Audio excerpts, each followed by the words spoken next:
Special update পাওয়ার জন্য subscribe করে bell আইকনে ক্লিক করতে ভুলো না। ছুটি স্বর্ণলতাকে দেখতে ঘরে এসে শতরূপাকে বলে, আমি ঠাম্মিকে দেখতে এলাম। বলছি, ঠাম্মির তো কানে দুল পড়ে আছে, এপাশ ওপাশ করলে কানে লাগবে, আমি দুলটা খুলে দেব? শতরূপা বলে, আমি তো খেয়ালই করিনি। হ্যাঁ, খুলে দে। তারপর ছুটি স্বর্ণলতার কানের দুলটা খুলে দিয়ে সেখান থেকে ঘরে আসলে চুপচাপ শুয়ে পড়লে অভি বলে, কি হলো, চুপচাপ শুয়ে পড়লেন, কিছু বললেন না তো?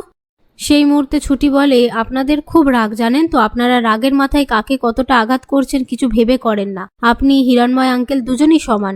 এই সমস্ত কথার মধ্যে অভি বলে, সবকিছুতে একটু আপনি বেশি ইনভলভ হয়ে যাচ্ছেন, এত বেশি ইনভলভ হবেন না। 1 বছর পর তো আপনি এখান থেকে চলে যাবেন, তখন আপনার কষ্ট হবে। ছুটি বলে, আমি আপনার মতো অত ভাবতে পারি না। এই বলে শুয়ে পড়লে অভি বলে, এটা লাগিয়ে নিন, আপনার তো মাথা ব্যথা করছিল।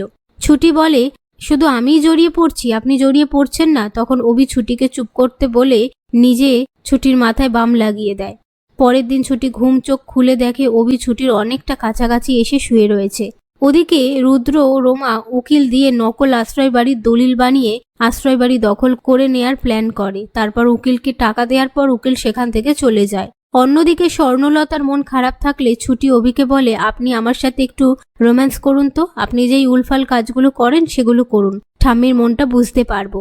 সেই কথা মতো অভি ছুটির সাথে রোম্যান্টিক কথাবার্তা বলতে থাকে আর ডান্সও করে। তবুও স্বর্ণলতা কোনো রিয়াক্ট করে না।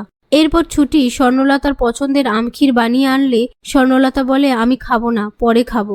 সেটা দেখে অভি ছুটিকে বলে, আপনি কোনো একটা প্ল্যান করুন। ছুটি বলে, তোমাকে দিয়েই ঠাম্মিকে ম্যানেজ করব। অভি বলে, কি?